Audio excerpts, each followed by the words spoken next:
up to speed, up to speed, up to speed. Live from the apocalypse, welcome to a seance with the music you're gonna love in the future. This is game. Yeah, and I am your host, Dano. I am a waterbender, so be aware of that. My co-host joins me every week. His exes describe him as a whole mood. Take that as you want. K Diggy is here. Thank you for being here. That was good. That was...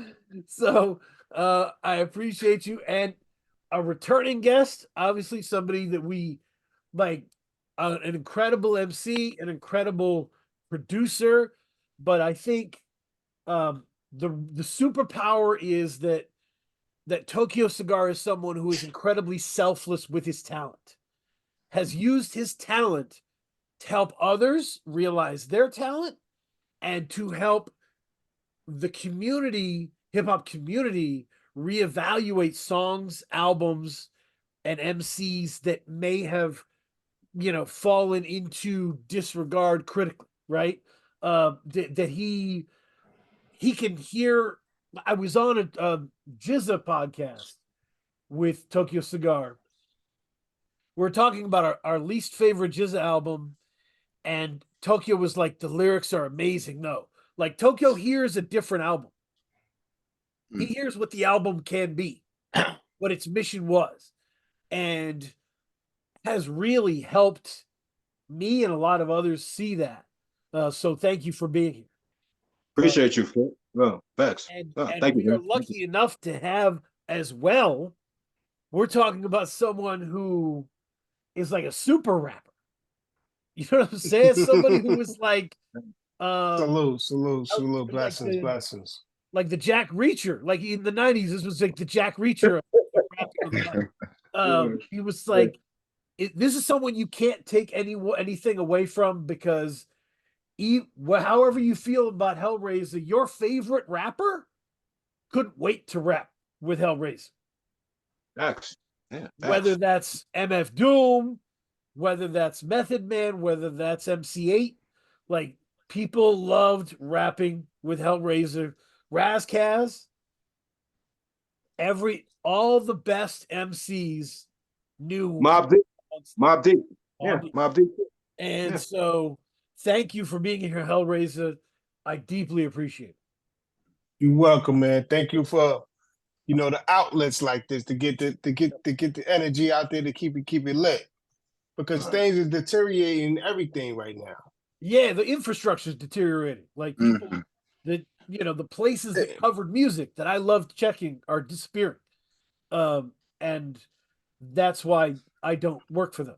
It's like going to a music library. Right. Yeah, well. Take down the libraries, it's done. Like you kill off the libraries, that's gonna hurt. That'll hurt people, man. Yeah. Yep. Absolutely. Yeah. So it's crazy. So what we're talking about here is the art of the remix album, right? It's Tokyo has really done this well, and I hope this has shined a new light on your work, because Tokyo is a professional producer. See, there's kind of like I said, you got appers and rappers. There's different level to an MC or musician is to go. You got to graduate to do things. Thank you, man. Thank you. You got beat makers and producers. There's two different kind of things. That's right. At certain times, there's a certain era where you didn't always come to the studio with a laptop, right, or a hard drive. You had to carry. We was carrying equipment. Yeah. Once the equipment started carrying, it got totally digital. Yeah, because it was still a little analog at that season, so it was still boom bap at that time. Yeah, facts. Yeah, But facts. still boom bap with the drums and everything. Yeah. And then once it got after that, it got digital. Digital. Absolutely. All the way digital. So Producers didn't even come to this. They didn't know. You didn't need I'm used to seeing producers carrying keyboards. Yeah. Like, oh, what you doing with that? What's that? You know, that's a normal thing. But now it's like, I ain't doing all that. I got a hard disk. Yeah. It's I mean, it's like, I don't know. As one of the things that I try and explain to people is that like the producers from that first wave of rap were gearheads. Like they were, they were tech heads. Like there's a and they stayed in the record store. But like I remember, I can't remember if it was Large Pro, but it was one of those like legendary. See that era? That's the era of the crate diggers. Exactly. See, there was at that time everybody was, even the names of the groups was called digging in the crates and all that. That was the era where you used to go to the record store looking for record hunting. Right. Like, I gotta find some crazy. I'm looking for some crazy beats right now. And what you mean? Yeah. Now it's different. You got the internet. You got YouTube. Right. So now nobody want to do anything. It's like, I got my phone, go on YouTube and do it. Yeah. We didn't have in the 90s, none of that existed, yo. There was no YouTube, none of that. You had one outlet, which was probably like on TV, on a cable channel or something like that. Right. Now, I can't remember who was Large Pro, but it was somebody who was like growing up, they learned how to deal with their equipment because as a kid, when their parents left, they dissected the VCR and put it back together by memory. Yeah. And I was like, even with that, see, that's when the cassette tape disappeared after that. Right. Yeah, no, facts. Then the CD showed up. Yep. Yeah. And so those first generation people were like that. They were really into the gear, really into knowing the tech. And it became to a point where the technology was so good you didn't need that. You know, you were doing your thing. But facts. Like we did, me and Tokyo, we did this week, Heavenly Cartel 3. This is our third album. Yep. Facts. So there's 3 albums that we done gave to the people that's musical. And absolutely. It's lyrics, production, soulful production. The feeling is there. Yep. Facts. It's not all computery. Nope. Yeah. He understands it, and I think the method. See, like what's that thing called? The thing, the auto tune. See, once that came out, it destroyed everything. And that's where you get your artificial intelligence rappers. Right. Because now they think they ain't gotta go to the studio to record anymore. And then what happens when you put out music, when you do it that way? It don't sound the same as the same type of song that the same person went to the studio and recorded. It sounds totally different. Then you understand music different. Right. You ain't gotta take it personal. It's not a person. It's not a thing you sit there, get upset, and take it personal. Right. It's just understand what you're doing. Facts. But we last time we had Tokyo on, it was because the Desert Mountain Crib Immobility remix project. And I really love that project because I think it gave that album its dust back. Like it gave it that grit that I think it came out at a really weird time where it was all about being glossy. But see, that's when you become a good teacher when you're a student of the craft. Right. Exactly. So you can't be all cocky for no reason or act like you ain't got to pay homage to other people. Right. You'll get something later. So it's better to to be a student of the game. Yep. Yeah. I mean, he loves Raekwon enough and understands what the album wanted to do to be able to give it, I think, a proper re-release with that remix. I thought that was really awesome. And which one? The one Tokyo did? Yep. That's how I found this guy. That's how I found him. Yeah. Yeah, this dude is he's so talented, man. Yep. And see, that's the thing. See, you got to know where. See, people don't know how to. They don't know where talent is. You gotta search for it too. Nah, facts. Nah, because even the fact like when like reached out to me and shit though and everything, it's like I was on some like, okay, this is somebody that I've been listening to for a long time and everything, you know what I mean? So the fact that he was able to recognize and reach out without the politics, without saying that this dude ain't established, I'm not gonna fuck with him. He reached out. I remember, like hit me up on the Because internet. I seen talent. I said for him to be able to do this That worked. in his own light is insane talent. That's crazy because this is you got to recreate something is effing hard to do. Yeah. So that's nothing you could just I could do. That's no easy skill, man. Right. Facts. You got to be a very good person studying. You got to be dedicated to your work to be like that. Mm-hmm. Yeah. Yeah. I think like at the end of the day, like I represent, even just with me, with whatever I do and stuff, though, I feel like I represent the fan. Because I just represent the fan, because I am a fan and shit, though, you know what I'm saying? Because like, because like Dan, we chop it up about Wu-Tang, we chop it up about all kinds of stuff, and then like You gotta remember it's what right. it's what, like I'm like this is what the fans they want, this the sound that they want from their artists. This is But you know it and shit though, because it's the shit that you listen to, and then you get the feeling, and then you just update it, and then you put your own spin, and then but I feel like the best producers, like Alchemist, right? Like one thing about Alchemist that I will never fuck around and take away, and I don't take away shit from Alchemist because that motherfucker is one of my favorites. But hearing Alchemist talk about DJ Premier, you understand why Alchemist is who he is, because he fans out over DJ Premier and shit. Sure. People who see, that's how you see it'll show up in your work. Yep. Yeah, exactly. I mean, because when you got that love, that passion to where you're that hype about, it's like it only makes sense that somebody that's that hype is gonna make music that's that good, because it's just like that's just the love that's coming through naturally and shit. Know what I mean, just for the craft and shit. Know what I mean, And exactly. Yeah. Go ahead, Razah. Yes, because you can hear it in certain talent. It shows how experienced certain people are. Right.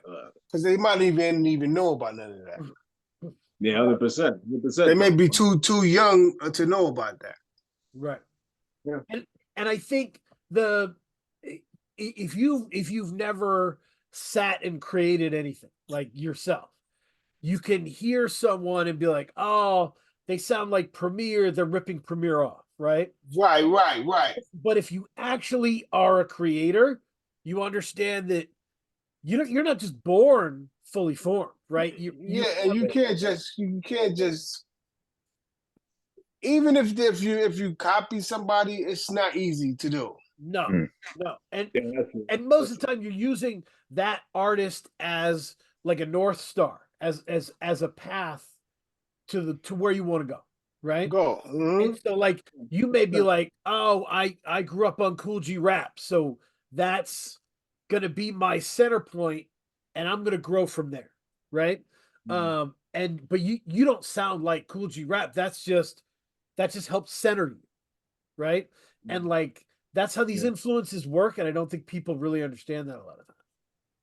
No, but with what you said about Cool G Rap and stuff, though, that's a good point, because you had Cool G Rap, and then that's how I think that's what G Rap was for Big Pun, because Big Pun was his own dude, but you could tell, like, because like they said, like there's a legendary story. Big Pun seeing Cool G Rap at the Apollo, brought him on stage, got down to one knee and kissed his ring on some mafia shit. Now I mean, what you said, because you could tell, like Big Pun, he studied G Rap, but then he did his own thing with it and shit though too. Know what I mean? What? But see, that's the way it's supposed to go. You're supposed to pass it on. You don't sit it there and hold it and keep it away from. That's cool. That's sucker shit. You don't do it like that. You don't do it like that. Yeah. You pass the crown down so it can keep going. Right. Yeah. Then everything just keeps on just like building off of like the foundation that was laid down. You know what I'm saying? Then they build on top, and then like, you know what I mean? It's the same way like when we're chopping it up about Backwoods, and Yep. then we're chopping it up about the fact that Backwoods is the extension of what Def Jux was doing this shit. You know what I'm saying? Sure. Like with how Def Jux had that they were just stacking the joints. That's what Backwoods is doing now. And then you see the connection between I think Billy Woods and Voidal and like all that shit. Right, though. right. Where? Absolutely. Yeah. Yeah, it's there's a connectivity there, and like that's why that's the number one reason why rap fans should learn their history. Like, not any sort of old man shit where we're like, you don't know anything. It's about like the people you love came from somewhere else. Right. Yeah.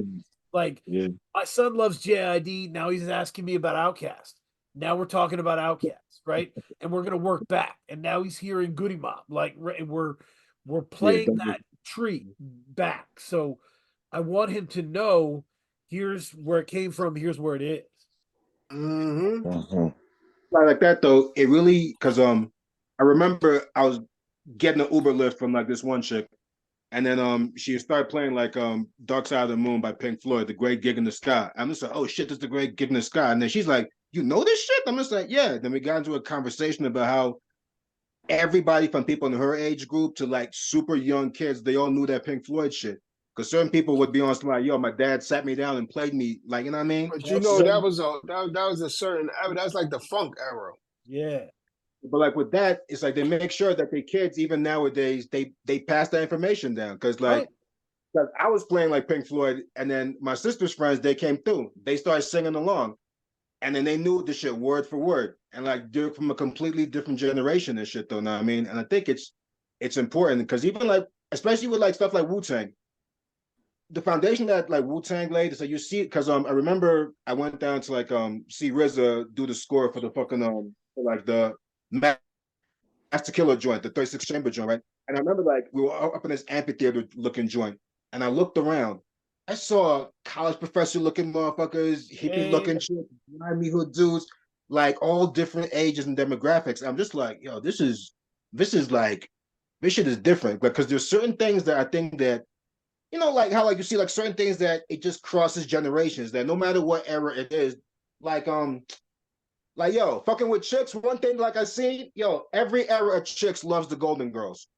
Right. It's fucking crazy. I was hanging out with some college chicks. We getting drunk. We getting stoned.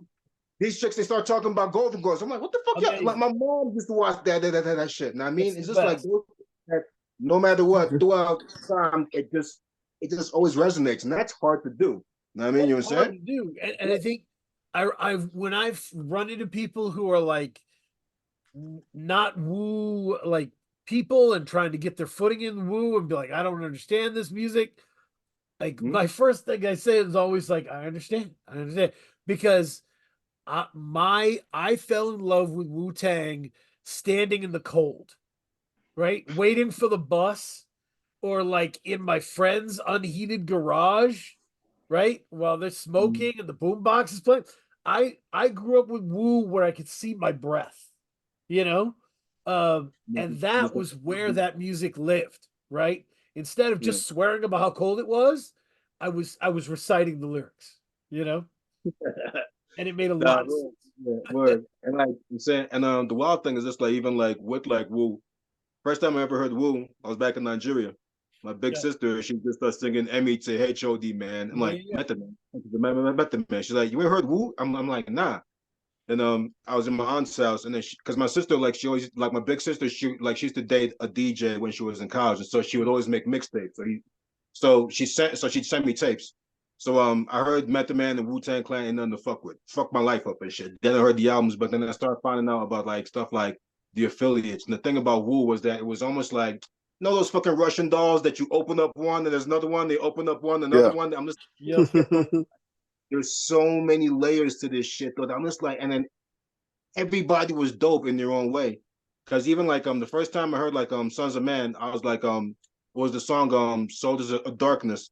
So I'm just like I'm like, what the fuck is this? And then first time I heard RZA was on Wake Up. Yeah. In fact, I heard RZA the same year on two different joints. So it was the Wake Up joint and also Repentance Day, when you did the Repentance Day joint on Gravedigger's second album. Yeah. Repentance Day, repent for your sins when they get to help. Man, I'm listening to that shit. I'm like, who is this dude and shit though? Because y'all were rapping about that biblical crazy apocalypse shit. I'm like, yo, and like, you know, I grew up off of Akira, Fist of the North Star. Like, I'm a comic book fan. So at the same time, y'all were rapping in an ill way. Like, it was just like combining that sort of apocalyptic shit with like a lot of information. And I'm just like, yo, like, because y'all niggas sent me to the library more times than like you fucking just even know and shit though. No, that's real shit. But I mean, we used to study and do a lot of research a lot at that time. Facts, yo. And like y'all put it in the music in the way like was just always dope. And then the thing about you, like always like stuck out was that I loved your flow. I loved your delivery. Cause even like one song that like you did that I remember like the verse that you kicked on this one song, this used to hit me in the heart to the point that I damn near used to like damn near tear up. It was Pleasure and Pain off of You Got Shit. Woo. Pleasure and Pain. You know how young, I was like 17 years old. My I was nigga, mad young. My nigga, the line you said, guns, gangs, cock back, ready to aim. Colin Ferguson is riding in the back of the train. Television and this cocaine guy's insane. We go to war if we all got to burn in flames. I was like, damn. Baby showers the same day as nuclear showers. Yep. Hour. Prophecies of how the world be destroyed in an hour. Son, I'm like, son, like that verse, I used to rewind that shit over and over. And then you on the You Got album twice and shit though, you know what I'm saying? And then like, you know what I'm saying? Then I heard you on Sons of Man shit and then Supreme Clientele as well. So it was just like every time I was hearing you doing like your thing, it was just always on some like boom. And then like I remember the album that you did with Fourth Disciple, Freedom of Speech. That was my shit though. I remember because that's when I was working in DC, living in fucking you know what I'm saying? This is back when I was in Maryland and shit. And I used to bump that album like that album was one of the greatest albums I ever heard and shit though and everything though because like when me and him get together, it's just music. You're gonna have a good music time. You're gonna hear some good ass music, and you're gonna have a good time. Facts, good facts, yo. Like I remember, like y'all had that joint Angel Tears, where Fourth wouldn't even drop the drums in. He just had the kick like going boom, boom, boom, and then you were just rhyming. And like you said, like we broke the Benz glass with a piece of porcelain and shit. You know what I'm saying? I'm just like, this nigga is just rhyming, son, just over the raw ass beat. And it was like a soundscape that y'all were doing this shit though, because I felt that like, you know what I mean. But then with everything that like you were saying, there was always some sort of content. Always like some sort of shit though, like I'm just like, nah, he's speaking from the perspective of somebody that wants to help people. Right. You know And then, so that is, I have a question. You know what, too, at that time, everybody was doing the exact same thing. Yep. As the last person just did it. Everybody just doing the same. Everybody wanted to be the mafia, the mob, and that was all they knew to do. Yeah, facts. Yeah. No, it was the same concept over and over again. And that leads me to my question for Hell Razah, because I was thinking about it, that like, you know, like the most popular songs in history are all about the night, right? Tonight is the night. It's going to be the best night of our life, right? And that means drinks, and that means drugs, and that means dancing. And like, those are the best. They're just like, the radio is where hedonism grows, right? It's just what it is. And your music is so spiritually based. Right? Yeah. It's not always pleasantly so. Sometimes you're interrogating the world of spirituality or the world around you. But do you think having spiritual based music hurt your career or helped your career? Both. It hurt and helped it. How would you say? Because at that time, they was everybody was concentrated on the radio. Oh, don't rap like that. Don't you want to get on the radio? They ain't gonna play that on the radio all day. So then what happened was, see, when that was happening, they used to take our records and throw them overseas and underground radio. What they didn't expect was underground to go commercial. So what we did was we stuck to our format. We said we ain't changing, doing this and doing that because everybody want to ride the bandwagon. We stuck to our format. We said we're gonna stay who we are. The next thing you know, the underground hip hop became commercial now. By staying who he was. Right. Everybody turned to some kind of mob thing, this and that, this and that. It was all pimps and players doing the same exact thing over and over again. We said we ain't doing it. We ain't going out like that. We ain't going out like that. We ain't doing that. Right. We ain't doing that. We got talent. We ain't playing games over here. Yeah. Rap music is a copycat league in certain respects, right? It's like until somebody break the mold and not afraid to do it. Right. Yeah, facts. Yeah. Every time, if somebody we was just talking to, you know, it's so funny. I remember, and it was a time when what's the when NWA and Eazy-E and them came in 1994, 95. They had to break their mold. Nobody never heard gangster hip hop, gangster rap. Nobody knew what that was. Niggas like, yo, what they talking about? Yo, this got Uzis and machine guns and all that. Yo, all this niggas seen was a 2.5 or 4.5 over here. They're like, them niggas got AK-47s out there. What? Different deal. They introduced gangster rap to the game, yo. Yeah, facts. Yeah. Yeah, no, it's and then after that, everybody had a gun. Yeah, sure. Facts. And everybody had a gun after that, then everybody was shooting in their music. Yeah.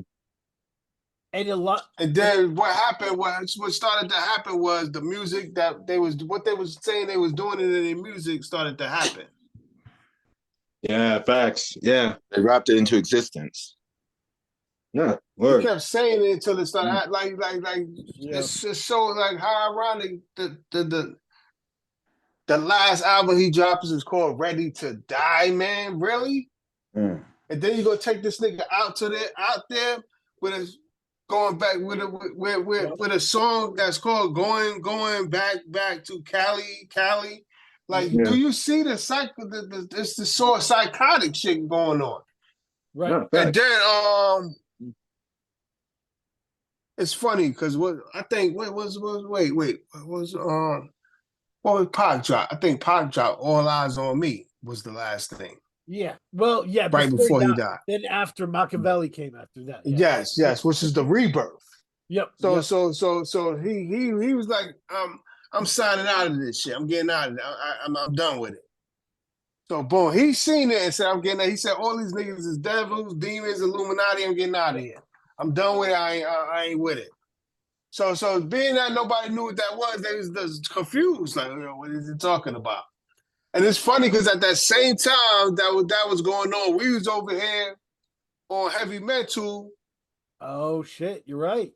Talking about the same kind of shit, Illuminati, New World Order. Niggas did not know what the fuck what we was talking about. Like, what the hell is they talking about? The New World Order? What the hell is that? And nobody knew that there was conspiracy theories we was talking about.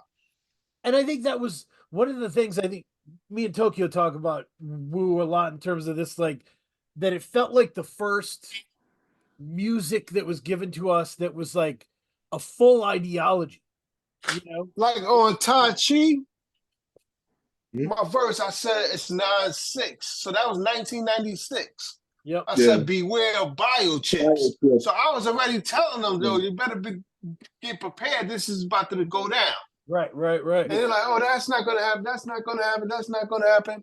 Now, you go right now. There's so many different, you can Google it if you want to right now, since you're online. Google biochips, microchips for whatever. It's plenty they got now. Yep. And they got them coming for you too. The next thing that's about to happen is a digital ID coming. They give a slap everybody with a digital ID to do everything. And that's gonna change the game.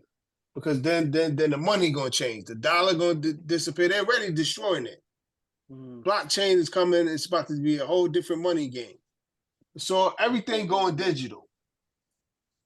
So You better be on point and be prepared for what's about to come, because when that happens, then they're gonna do it. Then they're gonna hit the internet with a blackout. That's when that gets shut down.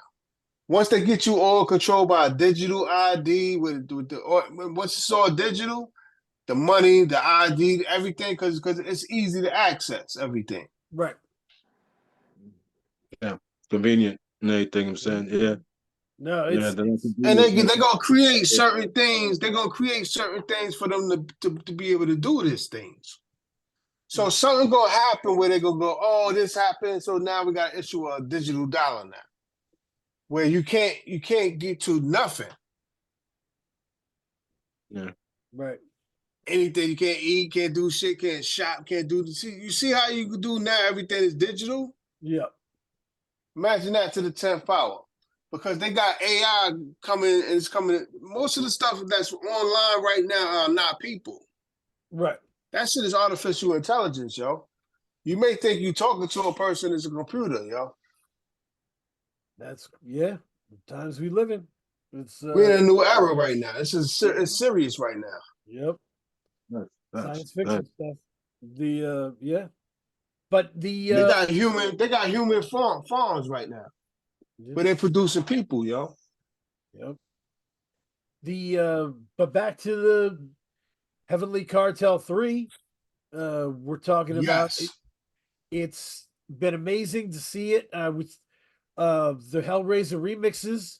Razah, which song did you hear that blew you away the most? That's hard, because that whole album blew me away the most, because to hear that kind of sound in the future is inspirational.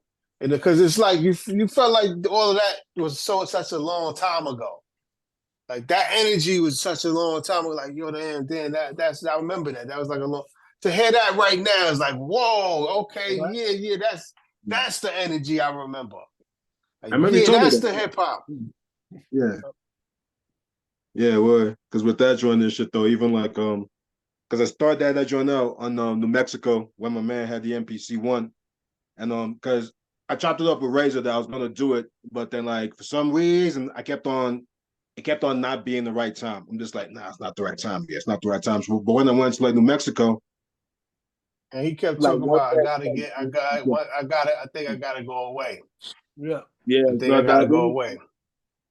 And when I was out there and I just started to make it, I swear to God, Joe, I made the first draft of that shit in like 3 days. Wow. In 3 days, and I came back to Colorado, and probably about another week or so of just changing beats and stuff though, like swapping shit out, getting the right ones, getting the mix right, and then I was talking to Razah the whole time and keeping them just like in tune. Then I called them, and then like we recorded the call for like the clips, and then Lewis, and then because that's back when like I was still like working on the joint, because I remember I talked to you, Dan, and I'm just like, yo, could you hook up the joint and shit though for like the intro? Crazy. Then also with Cam as well and shit though too and everything. So then there was like a period where I was also those skits added so much intense to that project. Yeah. I wanted to, like the intro, Shalom, the intro right there is so. Yep. That's an opening. Yeah, I was pretty. I don't know if I've told you this, Razah, but like I was outside. My son was trying out for the basketball team, and I had my notebook and my pen, and I was just going. And the other parents are like sneaking in the window trying to see if their kids are doing well, and I'm writing this thing. But it's captivating, because it makes you feel like you're part of the album. Yeah. When you're hearing it, when you're hearing that opening like that, you're like, wow, okay, I see how they going. Now you're not distracted. Right. You know how easy it is to get distracted as soon as you turn on an album? Oh, it's easy. It's easy to tune out. We got plenty of opportunities. For the intro, just to talk about my part with the intro, that is based on a lot of what I was discussing, and the tone of it is inspired by Abraham Heschel's The Sabbath. It's short 85-page, 100-page book about what makes the Sabbath day special in Judaism. At whenever people go up to me and say, "What you're a Jew? What is the biggest holiday?" I said every Friday, because every Friday is like the seam between time and space, like holding the old week and the new week together, and so Mm. that seam is critical every Friday. So, I wanted to elevate the concept of peace, of shalom, to the extent that Heschel was able to talk about the Sabbath. Like I wanted that majesty to it, and then I wanted to bring hip hop into that, and Razah specifically into that, and kind of pull that all together. So that was my thought. It's just as if you threw that into a pot Yep, and Yeah, picked it mixed up it. and served it. Mm-hmm. that's Yeah, it. because when you sent me the vocals and shit though, before I put the music to it, and I'm listening to this, I'm just like, because I was thinking about sprinkling it like throughout the album at certain points, but then I'm just like, but then I kept on listening to it. I'm just like, nah, this has to open the album. It just has to just because I because I wanted just to have like little bits and pieces like here and there, and then just to Yep. tie the song. You know what I'm saying? But then but every time that I listen to it, I'm like, you know what? Nah, this has to be one piece. So when I put them in, because that's actually like the third beat that I did to it. I had Yep. different beats that like I had done other stuff though, because I'm just like every time I listen to it with the beat, I'm just like, nah. But when I did that beat and I heard it, I'm like, okay, this is it. And then like, you know what I mean? Because it set that tone in such a perfect way for what was gonna Yes, come. but So it was like boom, know what I mean? So yeah. that album tells a lot about you as a producer and me as an MC. It says a lot Right. to you. It's like these niggas is experienced people, two experienced people to work together. And Fact. You know what I mean? And like the crazy thing is that, yo, Razah, you had so much shit. I didn't even fuck around and put the You God shit on. I couldn't even put the Supreme Clientele shit on. I'm just like, you had so much shit that I had to just be on some like, okay, I have to start selecting and shit. So that was on some shit. Know what I mean? What I mean? Facts. yeah, Word. yeah, no, it's this album has like a community inside it, right? It's Yeah. you two are talking all throughout, and Cam is popping up throughout, and then and I'm starting, and there's so many important guest features. This album is a community and a history lesson at once, right? It's like, here's what this is, here's what it meant. The conversations you guys are having that are about, True Master and his career, and the ecosystem of New York at that time, right? Like Mm-hmm. the depth of it. It really helps you understand, like, oh, New York always has more going on than people outside of New York understand. You know? Facts. Yeah. Because like with that and shit though, because and even like with like the overall, because my overall vision and stuff though with this, because like I've done a shit ton of remixes to where like I'll have this like a theme, but like my theme with this was just to showcase Razah's career just over time, but also the fact that of who he was as a person, and then and then also just the environment just at the same time.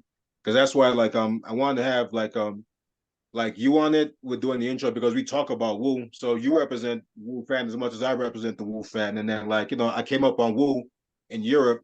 So Cam, that's why I wanted to have Perfect. Cam on this Yep. shit though, because a lot of times like all those first generation Wu albums, I listened to in Europe. That's where I was living at the time Yeah. and shit Yeah. though.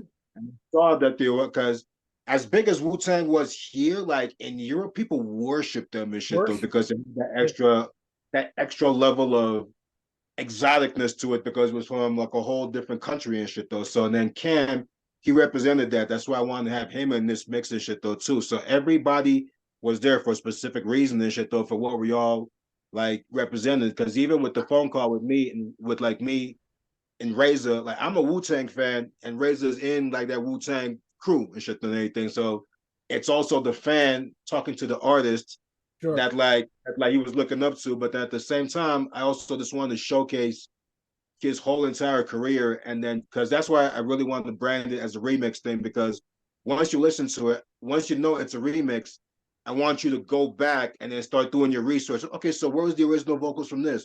What was the original Mm-hmm. vocals from this and shit though? That's why I'd give them like different names because it would force you just to have to go and do your research and then look. Then it's on some like, okay, and then by that, so it's this whole entire thing that it represents like Razah now, but also his whole entire history and then the whole entire ecosystem of Wu-Tang, from the artists to the fans that like grew up on it and shit though, on one project and shit. I mean, So Tokyo, Correct. follow-up question, right? look, So you've got people interested, people listen to Heaven's Cartel 3, the remixes, and they're gonna look up Razah's catalog. Give us the top 3 projects they should hit. oh shit, man, yo, number 1, freedom of speech. Okay. Freedom of speech. All right. Razah, fourth disciple, freedom of speech. Just listen to that shit. Listen to that shit. Freedom of speech, yo.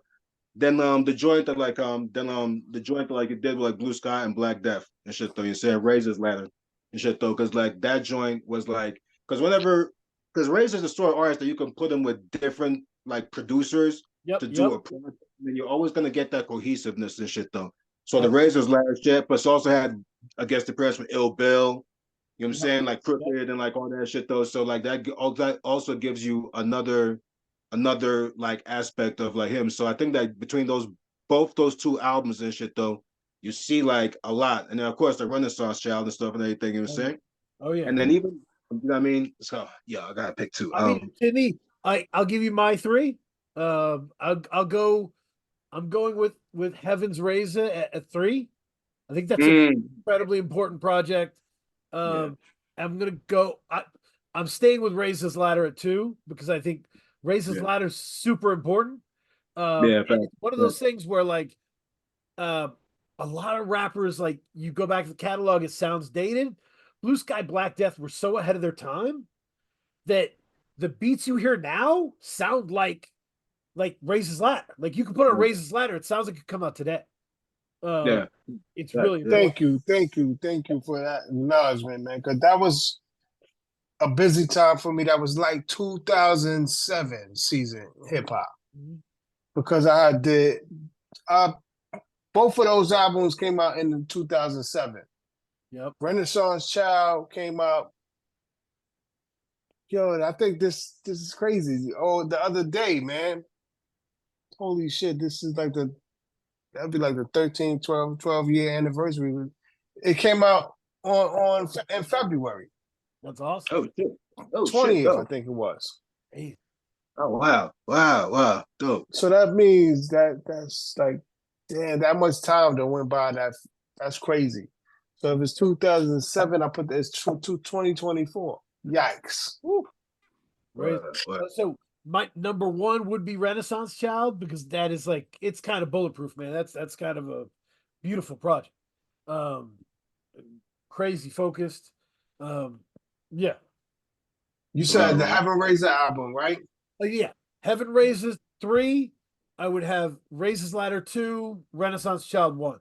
That's my 3 that I would have people go to. Yeah.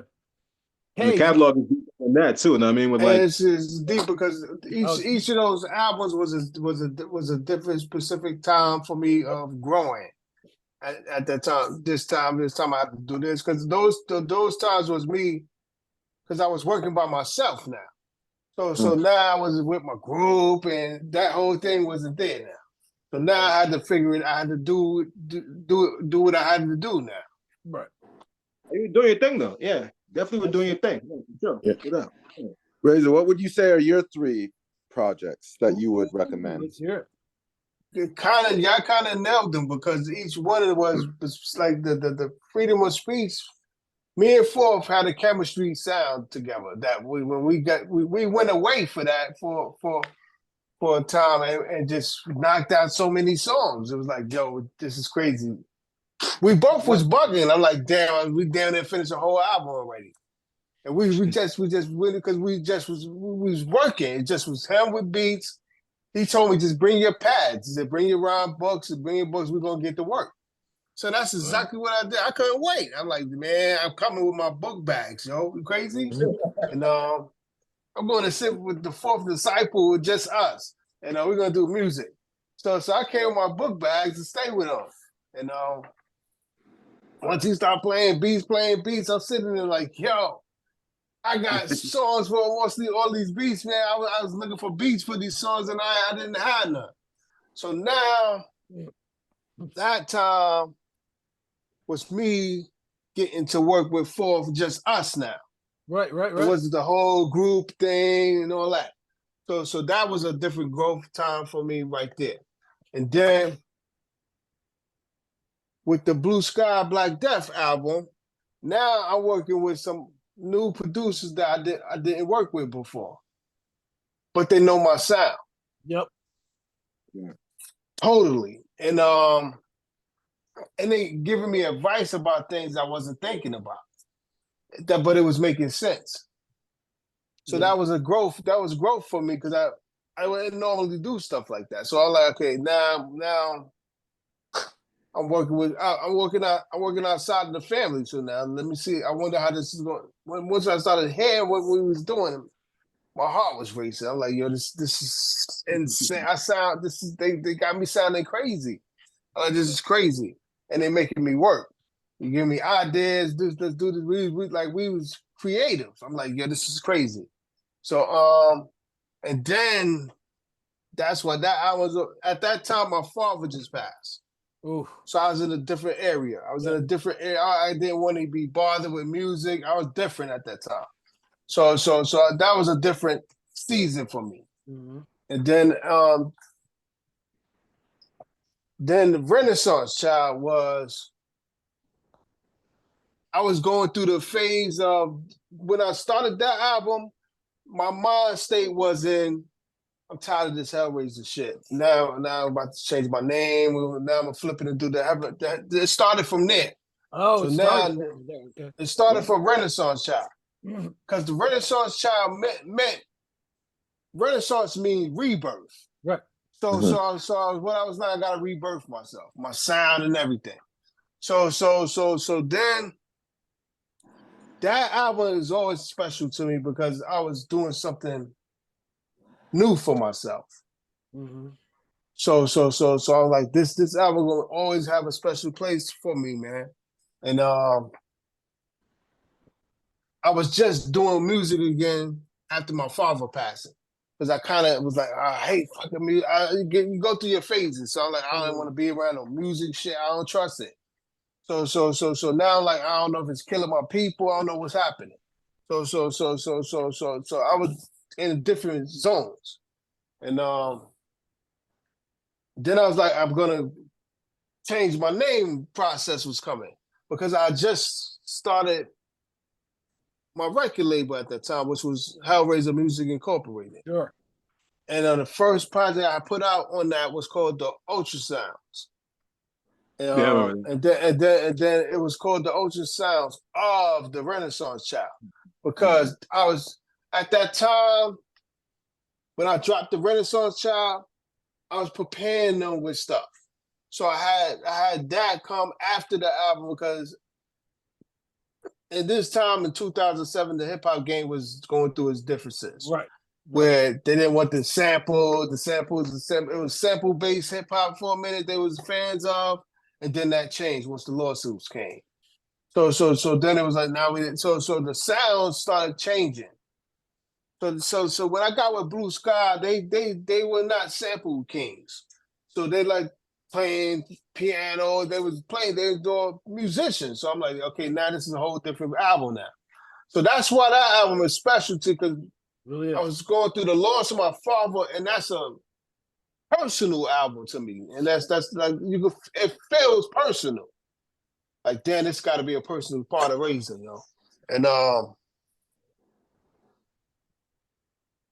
Heaven Razah was me stepping into what I was preparing to do. Yep. So that's and then the aneurysm happened when I finished the album. And then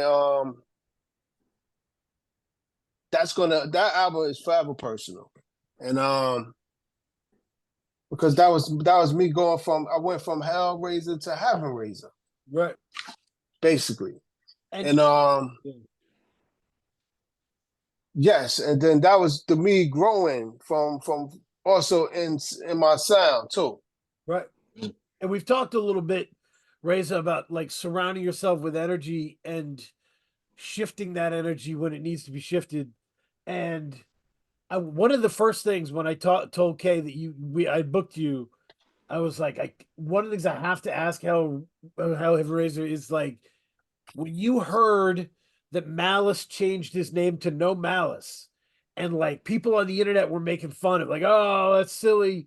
Like, I can't imagine what was going through your head, and like, I know what this is. Yeah, I said the end is coming, yo. See, now everybody they thought it was their friends. They're gonna find out there was something different. They're gonna find out it was angels or something else now. And now everything started to happen because then after that happened, he signs over there to Good Music, and then Kanye went crazy. So now I'm like, it's coming. I'm like, see, and like, he sounded like he talking like I said.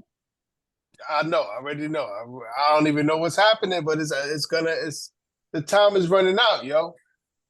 Well, The game. actually, Pusha T is the one who signed to Good Music. Malice became No Malice and released Hear Ye Him which is like a Christian rap album. Yes, he went to Christian hip hop, which is even bigger now. Yep. Because now, see, they try to push them into before. If they had kept them into that drug hip hop market, next thing you know, he'd have been he got locked up or something happened. Right. Oh, thanks. That goes with what like that saved him. That he preserved himself by jumping into that lane. Right. no, facts. No, that goes with what like Heads was talking about before about how what you said, and also what you said about speaking things into existence, like what you talked about with Biggie, that stuff and everything too. Is also because I remember one thing like No Miles was talking about was when he said like one day it actually hit him like how many people got murdered to my music and everything, and he said that they started fucking with him and shit and everything. Know what I mean? See. Yeah. But you know what? He could have showed the type of individual he was. Right. Most people are coming to the enlightenment. They're like, okay, now that my music is doing that, I can either make money off of this shit now, or I gotta stop it. Facts, yo. And I was just thinking, like, one person who kind of was on that tip though was Prodigy. Right. Prodigy, I remember like reading like an interview and shit though, and he said like at one point he said, I think especially around the Hell on Earth album, a lot of people were coming up to him like, yo, son, I killed niggas to your music and shit though. And like, he was like, dude, this isn't cool. And they think you said me right. He said like that kind of got to him and shit though too. See, but when he got what's that Illuminati thing he was doing? I think it was an album. He got when he got with Alchemist, they did some crazy music together. They was doing some insane shit together. And see, that's the kind he wanted to rap like us. See, because he knew the truth. He knew what was happening too. Right. So he didn't want to go by the make the radio music neither. I love Prodigy because he was one of them that turned out to sound like he was one of us. And now they're like, I don't know what happened. Right. Not everybody want to make music like that, yo. Yeah, facts, the game is changing. The game is changing. Niggas is tired, man. Niggas gotta bury too many people. It's a lot, man. Right. It's a lot, man. Right. As I say, it's like, yo, see, you know what, too? When you stick to your format, man. Yeah. Right. Because what happened was then everybody want to jump on the bandwagon. Then when the bandwagon drops, then you drop. Yep. Facts. As you could go through history and find all the people who got hot on like a wave, and when the wave crested, they were gone, right? And it's like that's so it's like hard. We was talking about Illuminati, you know, that shit before hip hop dudes was doing it. So we actually came around doing it. So it's like, you know, for us, we seen it this thing before it was. Most people heard it, but they went and became it. Right. Instead of, you know, it's like they took it where, okay, I want to be the Illuminati. No, you're not supposed to want to be in it, asshole. It doesn't mean that. It's like, oh, yo, what's that Illuminati shit? I'm ready to kill my friends and get rich now. It's like, that's not the idea. You see, that's the mentality that you're dealing with today with people, man. Right. No, I mean it's yeah, that's a great point. And the thing about listening to your music and listening to like Kill the Priest or the Wu was like the the shift in mood was so drastic. I used to compare it to MASH, where they'd be laughing together and then crying all of a sudden. Like one time, like the beginning of the verse, you'd be talking about cartoons, and the middle of it, it's Bible verses, and the end, somebody's dead. It was so extreme, and everything was in it. It felt like everything was inside these songs. Yeah, which is why it embedded so deeply in us. So felt lived in, yeah. Felt like lived in these I'll give a good experiences. story to raise it so you can enjoy this. Because I'm from Maine, so it's a very white place. I'm from the 80s, right? Very white. So my graduating class, they're like, we're gonna walk the aisle to this Billy Joel song. And my guy in my crew, who's nuts, like this guy quoted Scarface at his history teacher. This guy's nuts. He stands up and he goes, "Nah, we got a submission." And he's like, "What are you talking about, John?" And he pulls out the big boom box. He presses play, and it's "Can It Be That It Was All So Simple Then?" Oh shit! Trying to walk the aisle, the Can It Be That It Was All So Simple? And they were horrified. Wow. He's like, "There's not even that much swearing in it,"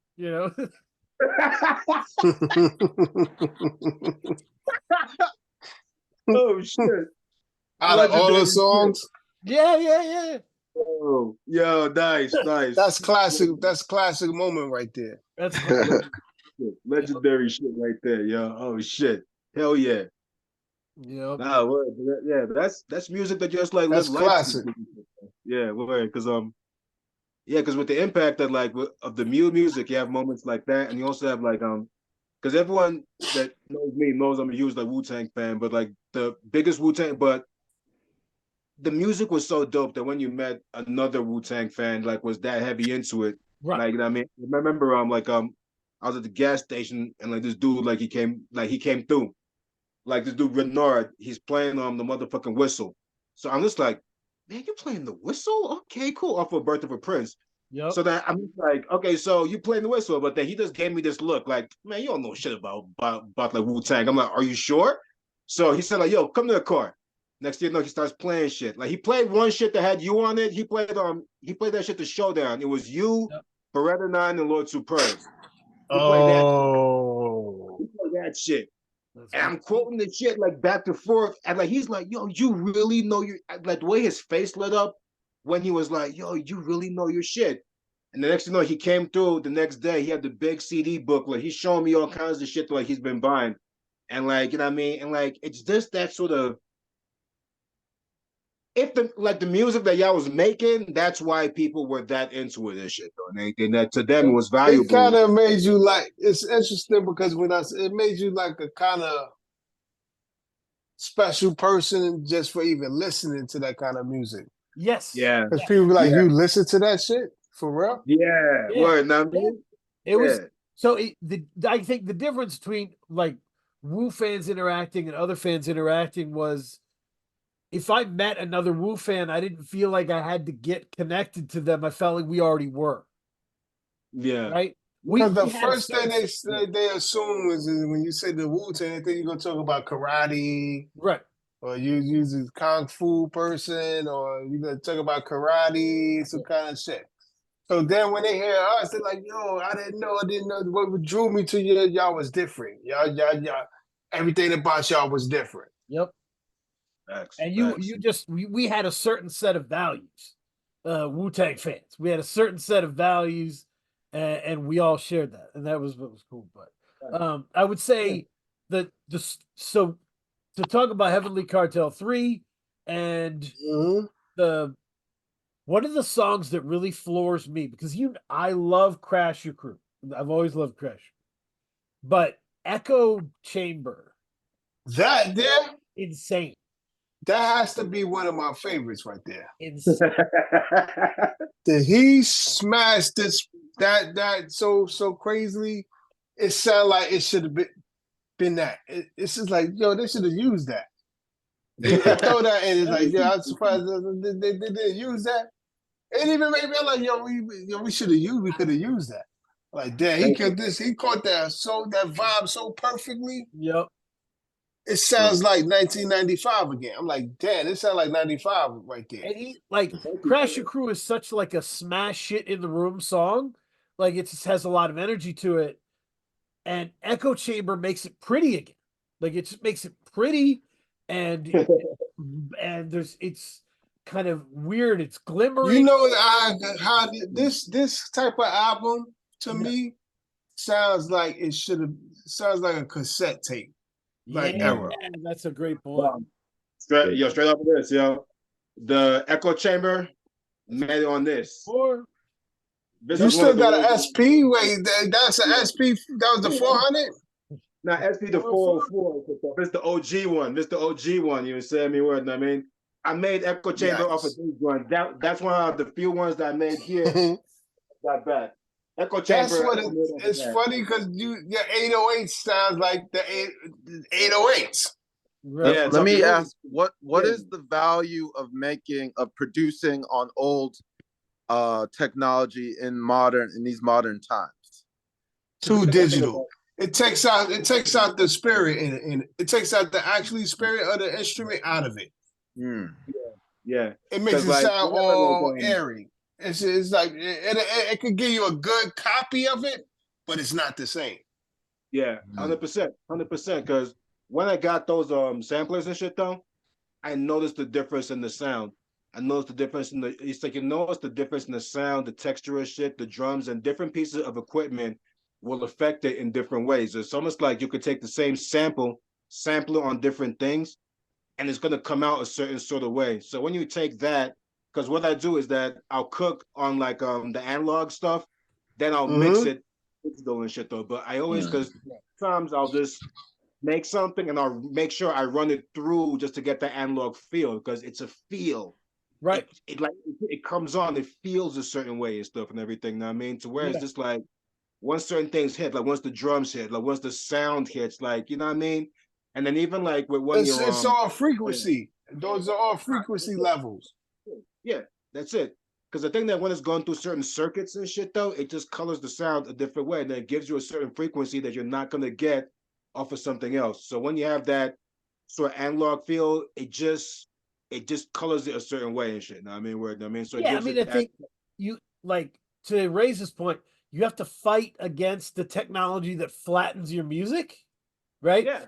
Some of the technology is built to flatten the music, right? To make it level across all platforms. And like that's not what you want. You want warmth. You want texture, and you can't get that if it's flat. Yes, because the output is going to change it.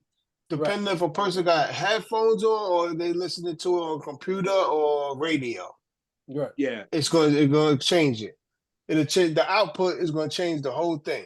So you can't have something all the way too loud, too high coming out of headphones. But they'll be like, I gotta take this out of this is too much. Yeah. I think they call that shit like audio fatigue or some shit though. I forgot. Like, good. Yep. Yeah. And that's just from listening to too much music. Yeah. Facts. Yeah. So you gotta listen and take a break. So give your ears a break, or you're gonna burn your ears out. Right. Facts. 100%. So yeah. Kay, what was did you have any favorites on Heavenly Cartel 3? Yeah, I mean I did think that Dan and I talk about runs a lot. Yep. I did think that the album picked up at echo chambers for me. But I thought the real highlight, the track that really resonated with me was Feel the Sting. Feel the Sting. Nasty. Yeah. And it was really the sample. Like I'd like you to go a little bit into like your sample, because you're such, and I like when I listened to the track the first time, I didn't look at the track listing or anything, so I didn't know any of the features or anything. So I was just listening to it blindly in a way. But when that track came on, like that sample really like resonated with me. Yep. Yo, Just fun the way, fact, like that's chops not and a everything, sample. like Uh, interesting. fun fact about that is that it's not a sample of anything else. It's a sample that I made because Oh, the whole entire album is like because like I make my own samples and stuff and everything. You know what I'm saying? Because just like I've been doing that for years. There's like a lot of my stuff that like you'll think it's a sample, but it's me. I'll make the whole entire piece of music just to sample it because the person that I wow. learned that from that I give ultimate respect and credit to was Jeff Barrow from Portishead. That's why like anytime like we're talking with Cam, I always bring up Portishead Yeah. because I learned that from him. Because I found out like Portishead, they play as a band in a certain style, and then they'll just put that shit on vinyl and then they'll sample themselves. Once, because because living out in England, I used to listen to like a lot of Portishead and stuff though. So I loved their music to the point that when I heard that that's what that they used to do, I started to do that myself and stuff though. So I've been doing that for fucking years and stuff though and everything though too. So like that joint, like the Spill This Thing, that was from like I made a piece of jazz. Because what I'll do is that I'll make an entire piece of music. It'll be jazz, rock, just whatever I feel like making. Like because every piece of music that was on the Heavily Cartel 3 was a sample that I created and stuff and everything. You know what I'm saying? It's like it's all the drums. Even if it sounds like a break beat, that's me programming the drums on some breakbeat shit, and I'm sampling myself and chopping it up and stuff and everything. You know what I'm saying? Because like Yo, Woo Mob is sick too. Woo Mob and Royal Oceans is crazy. yeah, yeah. Because because with those joints, it's just like the vibe. Because like with me, like it's almost like every time that like I'm making like music and stuff though, like just like Dan says, I try and get the vibe. I try and create something like it's based on like a vibe, a certain sort of energy. And like so like Razor, cause even if you listen to something like Grandma 77, Razor was kicking like, yo, such a thing about a heartfelt thing about a family that was going through a hard time. That's why I made that beat to it and stuff though, because it's just like because one thing that I always say is just like a beat to me, I don't give a fuck about how a beat sounds, but to me, it's like how a beat feels. That's what really gets me. Cause even like when I bring up like Tai Chi, like when I heard like Tai Chi, whenever you play that song around people, people are always gonna be like, "What's this?" And the thing about that beat, like when Fourth made That that beat, intro too, that intro. Woo! I think that's and then the Gladys piano Knight or drops, somebody. That intro is insane. yeah, and I mean, and then when the piano drops, it's like that beat. It makes me feel like okay, when Tai Chi drops and the piano drop, it makes me want to cry, praise God, hug my moms, and punch somebody in the face at the same time. I don't even know what that emotion is called, this shit though, but whenever that beat hit, that's what it makes me feel. Yep. So every time I make something, it's always on some like I'm trying to get the feeling out of it and stuff and everything though, because like a lot of the greatest songs make you feel a certain way. Like it's almost like there's a certain sort of because I was talking recently about the War Report by Capone and Noriega, and like Blood Money, when the Blood Money song comes on, it changes the ambiance of the room when that shit just comes on. Certain songs like just have got that energy to it, this shit though, and like it's all about feeling to it, this shit though. So that's what I always go for. Yeah, but the feel this thing, but the whole entire Heavily Cartel thing, every single sample like you heard was a sample that I made. This shit though. That's like matter of fact, every Heavenly Cartel album like me and Razor have done, that's pretty much the same thing because that's just like my sound. Spiritual Kung Fu, Recovery. Just about everything you've heard, like everything you heard, like Follow Kalia with me and Iceberg. I've been doing it even since back then with me and Iceberg and shit though. That's how far back I've been doing it and shit though. Just the Raekwon album, the same exact thing. I made every single sentence that say me word. I mean, that's just my natural style. And like I always give credit to Jeff Barrow from Portishead.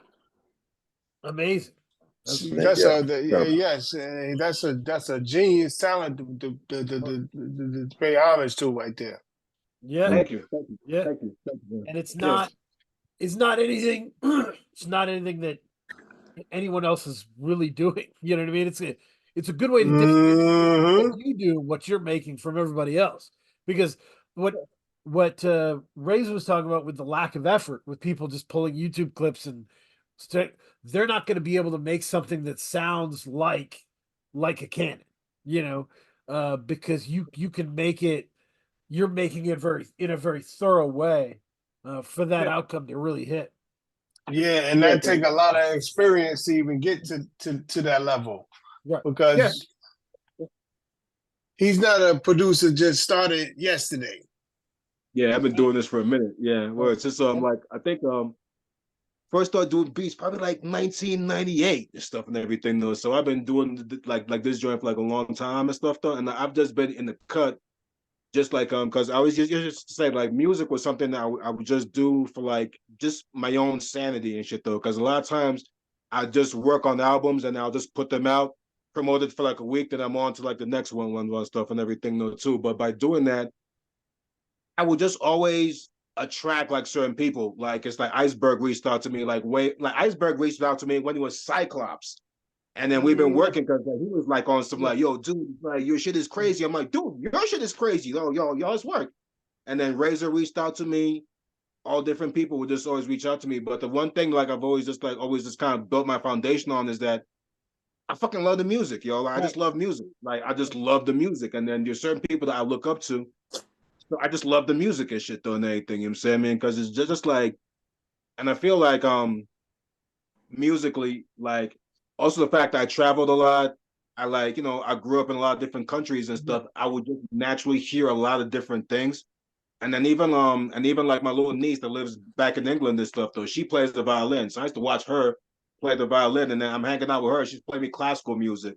Or like I'm listening to jazz, like I'm listening to this. Or like I'm living in England, I'm listening to stuff that's on the radio there. That's just you're just gonna hear shit by being around all these different kinds of people and influences and shit though. So and everything, because that's even what I found out about Portishead. And then but then at the same time, I was such a hip hop head that I'm just like, okay, that was just something that I just started doing and shit though. Cause I remember it was an issue of Herb magazine. Matter of fact, it was Herb magazine and shit though, and it was an interview, and they had the fucking review, this little blurb about they were interviewing like Jeff Barrow. Then I just read this shit though. He said like, yeah, we make our own stuff, we put it on vinyl, and then we sample it. And like, I'm just like, oh shit. So I'm just like, that's interesting. Then I just started, and like and it was also like the same way, like the certain technique that I kind of mastered, like when I started doing that was again, like remember how I said like that third Killer Army album? Yeah. If I would have bought, like, how motherfuckers got that sliding door, if I would have bought that album, or if I would have bought the Blueprint instead of that, I don't know if I would have been the same producer, because everything Fourth Disciple did on that album fucked me up to the point that I remember I had like 200 beats in the stash. I heard that third Killer Army album, I went home, I erased everything, and I started over again. I'm like, if I don't want to, because Fourth, he fucked me up to a point that like the shit, like even that song Sweatshop, when Fourth had this little sound that was just going on in the background that it sounded like somebody literally fuck around and being a blacksmith, like banging a piece of metal or some shit. And then he had the filtered bass line. He's super musical, yo. That's yo. Fourth is different, yo. Fourth is different, yo. Like Fourth is different, yo. I mean, Fourth, he sent me back to the lab to the point that if I didn't hear that third Killer Army album, I probably wouldn't be the producer that I am today. Because like that's so much of an influence that, because I say like the two producers that had the biggest impact on my life is Jeff Barrow from Portishead and Fourth Disciple. Because like Fourth is like, because that's why like that, because that's why I talk about Fourth Disciple the way that like I do. Because like the stuff that like that dude was doing is like, I have this personal joke that I said that Fourth is not a god amongst men. Fourth is a god amongst babies. You have to grow up to full-blown adulthood just to realize you can't fuck with like what he's doing and shit though. Know what I mean? Right. Like that motherfucker is like, he's just different, yo. Like Fourth Disciple is like if I talk to another producer and they appreciate Fourth the way that I do, I look at them a certain way. I'm like, nah, yo. It's like you get it. Know what I mean? Word, know what I mean? And that's Fear, Love, and War for people keeping count. The Killer Army album. Yeah, Fear, Love, and War, yo. I heard that shit and like literally I had like 200 beats on my computer. I went home, erased that's another everything. super music. That's a super musical album. Oh my God, yo, shit from like the Hit, Militant, and then fucking Sweatshop, Feel It, Mhm. fucking even whatever we want, we gonna take it. Like when like he had this joint with a little bell sample, and Killer Sin is going crazy, and then Don Pacino starts rhyming, and just for 1 second, Fourth drops this violin string sample, then just takes it out, then it goes right back to the beat, and it doesn't come back until the end. He would just do little things like that. I'm just like, oh no, this motherfucker's different, yo. Totally Because different. Yeah. word, no, I was gonna it's like I was gonna ask Ray's you've because Ray's you've talked about the timeline of these albums and when they came out originally and how the industry was shifting. And one of the things I was talking to Kay about when we first booked you was that you were kind of caught between the old industry and the new industry, right? Like Mm-hmm. they had the old industry of like the label runs everything, the radio's really important, you get your budget, all that stuff. And the new industry of You post put a single on your single, you can get the radio. right. And so post Napster, like heading into Dat Piff era mixtape, like era, like how was that transition for you? Was how rough was that navigating? It was odd because it used to be a way where just a lot of talk out in a minute.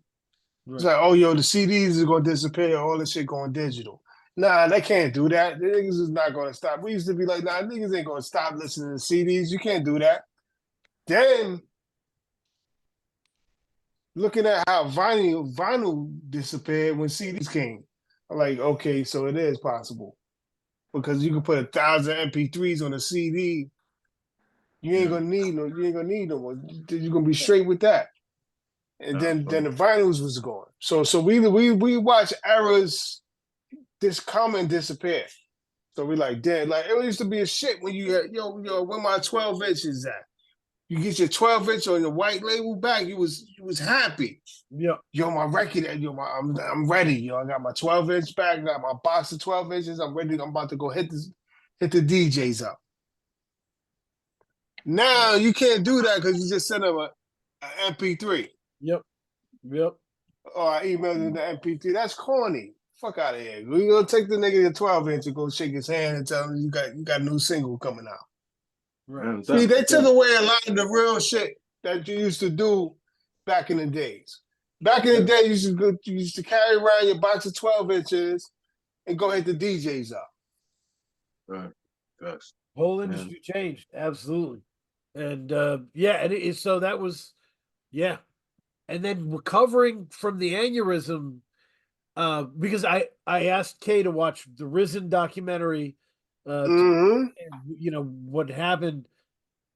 I was thinking about it, recovering from the aneurysm. What did that teach you about patience, and how did that change who you are? Like, how did that? Yeah, That changed everything who I was. And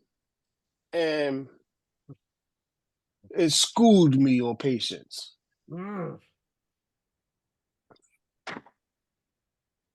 Because then it showed me how everybody does everything in a rush all the time.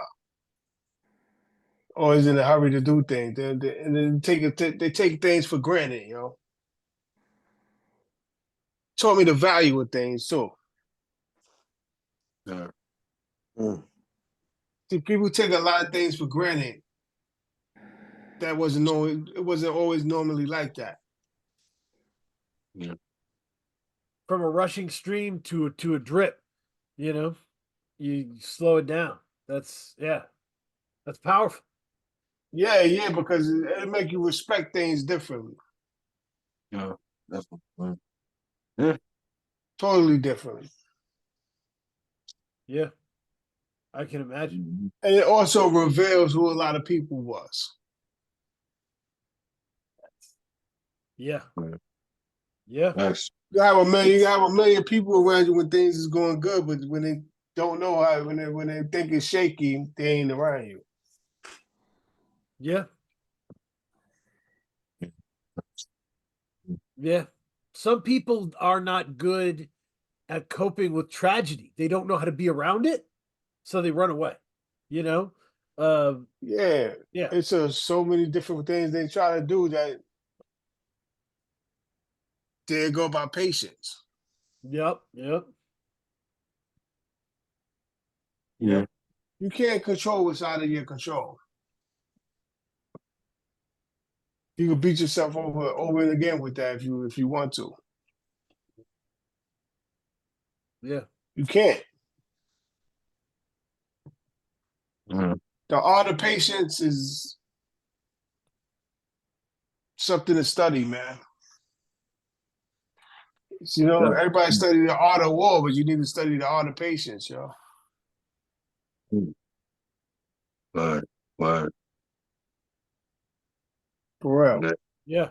Right. Yeah. Facts. Facts. It'll change your outlook on everything. Yeah. Because anxiety make you make decisions that you normally wouldn't make because you're not patient. Facts. Yeah. Patience changes everything. Everything. If you can get a Mhm. hold of it, it changes everything. Yeah. Word. And the crazy, and even just from Like for I had me to being, wait almost. I had to wait almost 10 years before I would touch the stage again. The first time I touched the stage is in the movie. yeah, some of that shit. That was the first time I got back on the stage since the aneurysm from 2010. And I didn't even know if I would want to do it, or I didn't know how to feel about it. Like, I don't know if I should do it, but I could do it. Yep. That's Yeah. important. Yeah, important lessons. And by letting God be in control is how I was able to do it, yo. Yeah. Yeah. For sure. Yeah. And I Also, by having that faith and stuff and everything, though, too, because when I watched that documentary, and even just from building with what you just over the years, anytime like you tell me something or show me like some progress, in the back of my mind, I'm like, I don't know how he's doing it.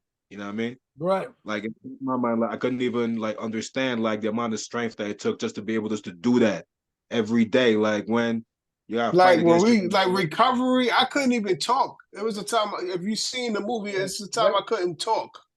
I yeah, I couldn't remember that. speak. I couldn't talk. I couldn't walk. I couldn't walk. It was things I wasn't able to do. Yeah. Recovery. The recovery album is me in the not able to talk season, Yeah. And trying to gain back my speech again. you can, if you watch it, you can watch, not only are you redefining patience for yourself, but you're redefining success for yourself, right? You're redefining success day by day of like, you know what?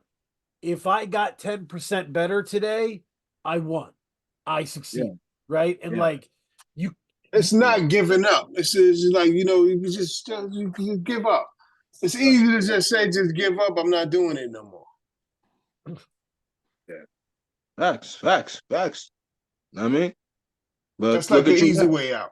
You know what I mean, but look at you now compared to how you was like back and then. yeah, All the progress that you made. Know what I mean, and that's like, Exactly, because yeah, what I'm always reminded of is that I couldn't talk at all. yep, Imagine not talking at all. yeah, yeah. What? yep, I taught myself how to talk and do that again. That was the hardest thing in my life I ever had to go through, yo. yep, yeah. You Yeah, but you always did it. you But you you did it though. hold Know what I mean, you you did it hold the though. lowest point for Yeah, context so that you never forget that shit. So you can always compare and contrast and be like, it's not that serious. I've been here. Um, yeah, yeah, and that's always Right. yeah, yeah. yeah, And crazy. about this though too is that I feel like with the fact that you did that and like you was able just to have that strength to get through, not only for yourself, for anyone else who's gonna go through that shit though, you become somebody that they can look at and then be like, nah, he pushed through. So you can inspire other people who's going through stuff that they're going through as well. Right? What? And that's why I wasn't easy on giving up about things. Because a lot of people was watching to see what I was going to do. Is he going to drop the ball? What's going to happen? So, Kate, when you saw Risen, what did you listen to after that? Where did your mind go? I went back to the Sons of God and Sons of Man, yeah. and- Yep. yeah. And then I mean I listened to because it was interesting because I thought that Risen like it started out like I thought it was going to be like a hip hop documentary the way it started, and then it kind of morphed into like this more personal story. Yeah. Yeah. And so I mean I was really inspired. So I started out with like the Sons of Gods, and then I wanted to see like okay, because I think the second half of the documentary really focuses on like the rebuilding. Like Yep. you had to essentially rebuild yourself as a not only as a person but as an artist as well. Right. So it's interesting to go and listen to some of the things that you did as you were rebuilding yourself. Mhm. That's what recovery plays a part in. Yep. Facts. That album is the musical to that visual. Yeah. That's I remember when you sent me the vocals for those ones and stuff and everything though too, and like I remember I was talking to you. I'm just like, yo, for that album, I want the vocals from that era because every time that I listened to them, you could hear like this is somebody that's not gonna give up. And then every time I'd hear those vocals, I'm like, yo, give me those vocals and let me build some music around it. Cause it was like, you know what I mean? Cause I felt that like that in and of itself was like something that like, you know what I mean, that like just always used to hit me personally and shit though too. Cause it was on some like the fact that I was hearing, cause again, let's like we were talking about from your flow with the Sons of Man days to what your flow was then and with the day I'm saying, but I'm just like, okay, there's this, it's different, but this is still the same guy at his core and everything, you know? And like even with the fact that like because I look at people like you look at someone like Conway, you look at she got shot, the Bell's palsy and everything, right. and then you look at all that stuff though. People who have that kind of spirit, it's just like sometimes fuck everything else, just understand the spirit. You know what I mean? Yeah. It's just the sort of thing that like it's like that's the sort of shit though that like is gonna that's some immortal shit though, just to be on some like nah, okay, I've got all these challenges, but nah, like I can't even talk. Well, fuck that. I'm gonna get in the booth and rhyme. You know what I mean? You know what it reminded me of because I went to Jesuit high school, and you know the founder of the Jesuit, it was a guy named Saint Ignatius. Yep. And what really resonated with his story was that he started out as like I think he came from wealth, so you know he was kind of a playboy. You know, he was gallivanting around. He went to the army, and he he was involved in all these things. And then one day he decided like I can't do this anymore. So he had to restart. And one of the things he had to do is like to restart and become get into the religious sect. He had to actually learn Latin. So what he did as, I think he was in his mid 30s, maybe early 30s. He actually went back to kindergarten to learn Latin. So your story resonated with me as in because there's a certain level of humility to like building yourself back up again and recognizing like, okay, like, I can't compare myself to who I was. This is like a completely new person that this is a completely new path that I'm going down. So I got to start, I got to focus on that. And that part of the documentary really resonated with me, like the humility to start something new and go forward and kind of slowly let go of what was in the past of what you thought brick by brick. Yeah. And moving on, level. moving on instead of just standing still, Yeah. Facts. That's beautiful. You gotta move on. You can't just stand still and just complain. Be complaining, man. Right. Facts. Nah, facts. No, that's true. Yeah. Yeah. The You get stronger that you get stronger that way. Right. well, And it's not, and you're not, and because I mean, I think there was some scenes where you were like, they had you in the studio and you were like practicing lines and going through, and I just imagine like I could see myself in the studio and I would be comparing myself to like how I was rapping back in '96. right, You know, right. if I was in your shoes, and you, but that's not helpful. You know, like Yeah. that's not That's hard. right. Imagine Exactly. not being able to do something that you used to do all the time. Right. And so naturally. Mm-hmm. Yeah. Facts. Yeah.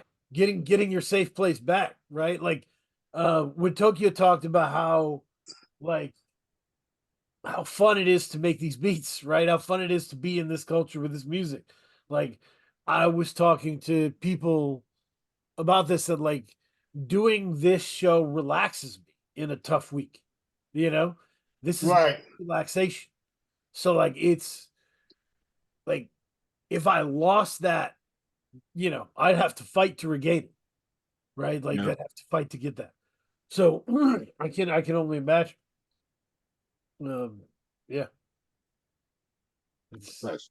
that's Facts. You know what I'm saying? I mean, but like crazy It's thing is true. just like I remember one thing like I remember because we've been talking and like me and Razor been building for like a long time. And I remember like when he was in the middle of like the recovery process in the earlier stage ages, we talk on the phone. His speech was like a lot slower. And I remember after I did the Raekwon shit, I hadn't spoke to him in a while, but after I did the Raekwon shit, he hit me up. And like I'm just talking to him, just like, yo, what up? And he was talking, and I remember the thing that hit me the most was that I'm just like, yo, like, dude, it's like you sound like yourself and shit on everything, you know what I'm saying? And I remember that shit just blowing my mind because I remembered what talking to him on the phone was like before to how, you know what I mean, we're having the conversation now. We're building and That's everything. how much the therapy was helpful for me. And then when you watch the film, you see me going through my therapy sessions. absolutely. Yeah. Yeah. You look at the result, like right now, like everything is just like with everything like he's been through, you look at the result like right now. I mean, we're talking, we're building, conversations flowing, niggas is kicking it, laughing, and everything, you know what I'm saying? That to me, like in my personal opinion, that's superhero shit. Right. I mean, Right. superhero shit, like real life and shit on anything. Cause that's like, cause if it was easy, everybody would do it, but not everyone is built like that, though. I mean, so whenever you see shit like that, it means something and shit. It is though because it like not only does it show how strong that the person that was going through it was, that person also becomes a beacon of light for everyone else in a fucked up situation. That's like, you know what? Absolutely. Nah, you give up. I can't give up. You can give up. I can't give up. You know what I mean? So it becomes like you become that inspiration and they just make that change and That shit. shit takes a lot of focus. Right. It takes a Ah, lot of focus. It's going to take a lot of focus from you. You yeah. gotta have to learn a lot of saying no to things that you normally used to saying yeah to. Right. Yeah. Yep. Yeah. Yeah. It's Yeah. and when you do recover, there's very few people you'll ever run into that will understand what you did and what you went through, right? Yeah. That's that. Live that journey yourself, you know? Yo. Yeah. That's superhero shit, yo. Superhero shit all day. All Hey, day. but what you did on That's purpose, what yeah. But yeah. that's what the whole purpose of the film was for. So I didn't have to keep repeating it over and over. And now I can say watch Risen, Right. and then it'll take you to walk you all the way through exactly what, like, wow, I didn't know it was like that. I didn't know. Right. Yeah. Facts. That's 100%. awesome. That's a great point. Yeah. 100%. Okay, Yeah. do you have more questions or are we going to recommendation corner? No, I mean, no, let's go right in the recommendation corner. Powerful. Yeah.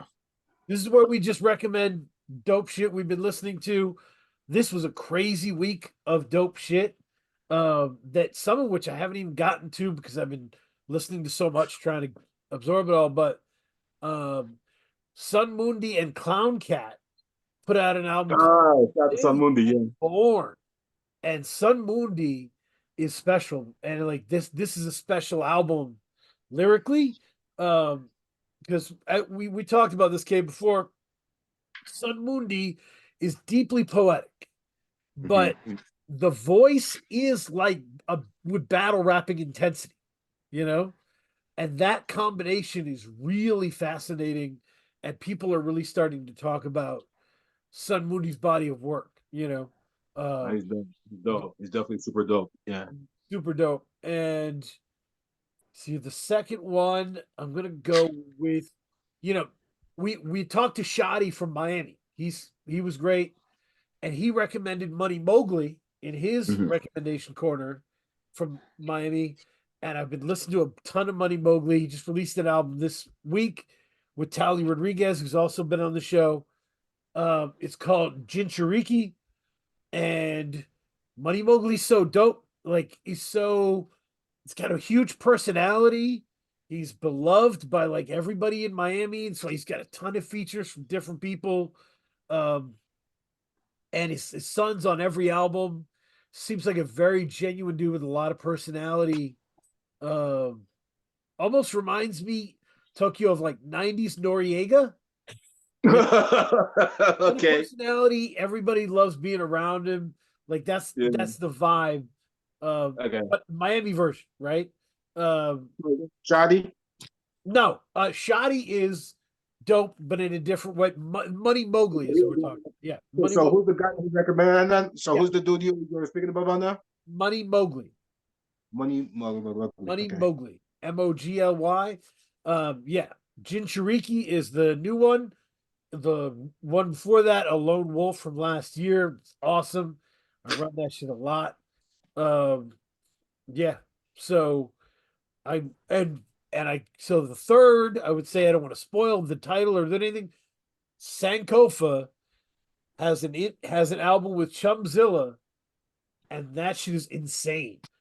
Both of those cats, I think, are undervalued for how good they are. So them coming together is perfect. Yeah. Chumzilla is one of those people who will not mess with your vocals and tinker with them. He likes people with great voices, and he likes to amplify that. And this just does that in spades. I love it. Okay. So Tokyo, what are you listening to? Okay. This is something like I think it dropped like last year. Yep. So there's no time. So there's no time limit, right? I mean. No. Do your thing. Okay. Cool. Okay.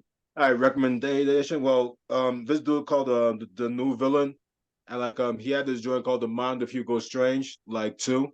Yep. And like he's like this dude that I've kind of been hearing about, but I just checked it out, and like I'm just like on somebody, oh nah, this is that shit. Production is crazy, but also lyrically, the stuff that he talks about a humble life in a dope ass way, to where like he doesn't like it's not this over the top super glossy thing. He talks about a lot of simple everyday life things, overcoming struggles, self doubt, and anything. But this shit is just raw at the same time, and that's a very hard to balance this shit. You know what I'm saying? So that's one. Um, can I recommend shit that hasn't come out yet, or some shit though, or what? Do it. Do what you do. Yeah. Yeah. August Fanon, he shot me this compilation that he's working on and shit though, and everything. You know what I'm saying? I mean, what I mean, I'm on it. Elucid is on it. Markami's on it. And August, he just like, and like the crazy thing was just like the song that I did, like we did like years ago, but he just put it on.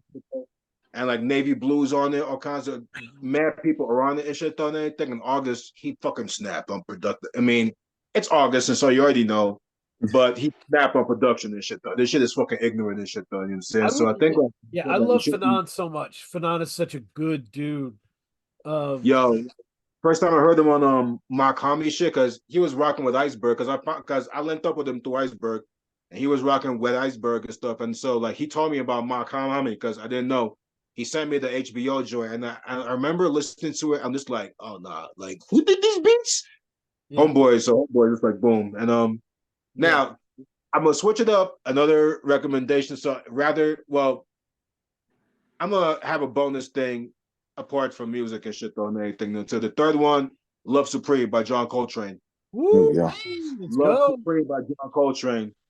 Like Love Supreme by John Coltrane. Like that's an album that, like, you know what I mean, I damn near have like a religious meditative experience too, just like listening to. Like track number 1, I'm zoned out. Track number 2, I'm deeper in it. Track number 3, I almost went crazy too because I was listening to it when I was on mushrooms. I'm in the basement blasting that shit, spinning in the chair, like just hoping that the shit will make me go crazy. Because Coltrane, like when in, then track number 4, I'm crying. It's just like that album is like it it just heals. Like there's something like because I've been meditating for 10 years and I've gotten to a point where especially since I moved out here, I've had some deep meditation experiences. I'll give you one. I'll give you one that if you don't, you probably knowing you wouldn't have, but Marvin Gaye, "Here My Dear." Woo! Ah, Let's go. That's a fucking album. yo. Holy smokes. That was like right after the divorce, right there. Yep. Yeah, that was like a court ordered album. Like you said, like you give her all the money for that. And oh man, that album is that's the special thing. He went all the way crazy on the album. Right. Damn, we just said a court ordered album. You know what another court ordered album was? Group Home, Living Proof. Oh, really? And then like the judge, like Premier was trying to vouch for him. The judge was like, "Nah, I'm going to remind him." But then he's like, "Yo, he's with us and shit. Though the slam box." He's like, "No, boxing is a violent sport. Like you make music, you make him make an album." And then Primo was like, he said that he had to literally hunt Malachi down to fuck around and get him to the studio. So that judge was the reason that we have this like the other thing. But real quick, last thing that I'm going to recommend though is not an album, it's a book. Man's Search for Meaning, Viktor Frankl. I love that. That's awesome.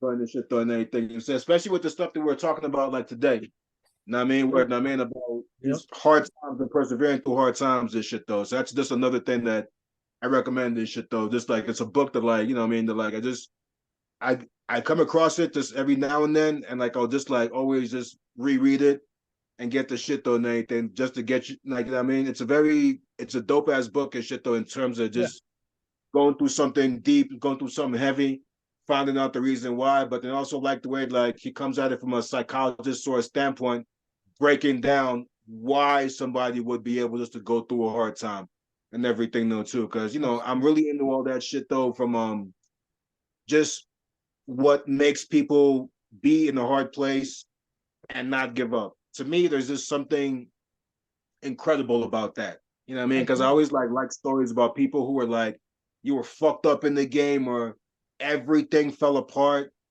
but for some fucking reason you just didn't give up. And I just understand why. You know what I mean? Why? So, Here My Dear is such a great pick, Razah. Because like whenever anybody goes through a divorce album, they go back to that album to center themselves. Like Nas listened to it during Life is Good. Like everybody did that.